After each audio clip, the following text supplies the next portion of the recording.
ரவா லட்டு செய்யறதுக்கு தேவையான பொருட்கள் இந்த கப்ல 1 கப் ரவை எடுத்திருக்கேன். அதுல 3/4 கப் சீனி எடுத்திருக்கிறேன்.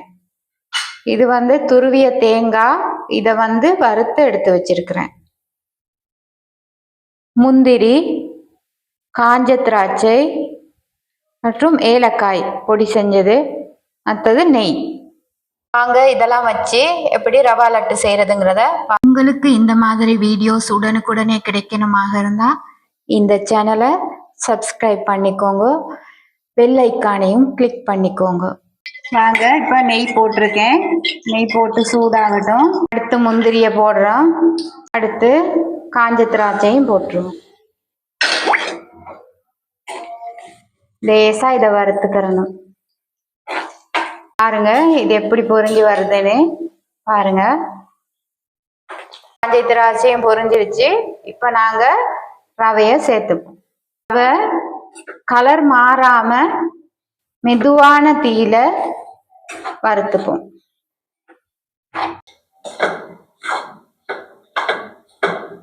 பத்து நிமிஷம் இதே மாதிரி வறுத்துக்கோங்க. இப்ப இது வறுத்து முடியுது.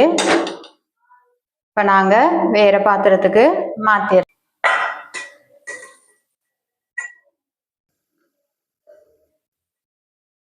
நாங்க சுகரை இதுக்கு போட்டுக்கிறோம்.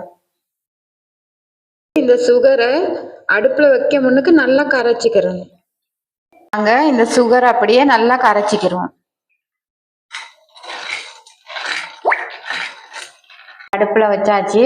இப்ப நாங்க இதுல பாகு காய்ச்சிக்கிறோம். நல்லா கம்பி பதம் வர காட்டியும் இந்த பாகை காய்ச்சணும்.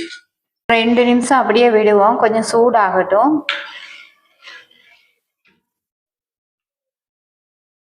பாருங்க இப்படி சூடாயிருச்சு. கிண்டி விட்டுக்கிட்டே இருங்க. பாகு காய்ச்சாச்சு. இந்த பாருங்க பாகு இந்த அளவு இருக்கணும். வறுத்து வச்சிருக்க ரவையோட இந்த தேங்காய் போட்டுக்கிறோம். அடுத்து நாங்க இதை கொஞ்சம் கொஞ்சமா போட்டு கிண்டுவோம். நாங்க இப்படியே கிண்டிக்கிடுவோம்.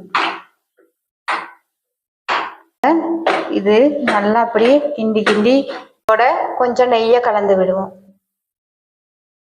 எவ்வளவு அழகா இருக்குன்னு. இப்ப அப்படியே இறுகி இருக்கு. இந்த அளவு இருக்க நேரம் நாங்க தரலாம். இதை கொஞ்சம் ஆற விடுவோம். ஆற விட்ட பிறகு பிடிச்சிக்கலாம். ரவை காஞ்சிருச்சு. இப்படி உருண்டை அளவுக்கு உருண்டையா பிடிச்சிக்கோங்க. லவா லட்டு செஞ்சு முடிஞ்சது. பாருங்க எவ்வளவு மெதுவா உடையுதுன்னு.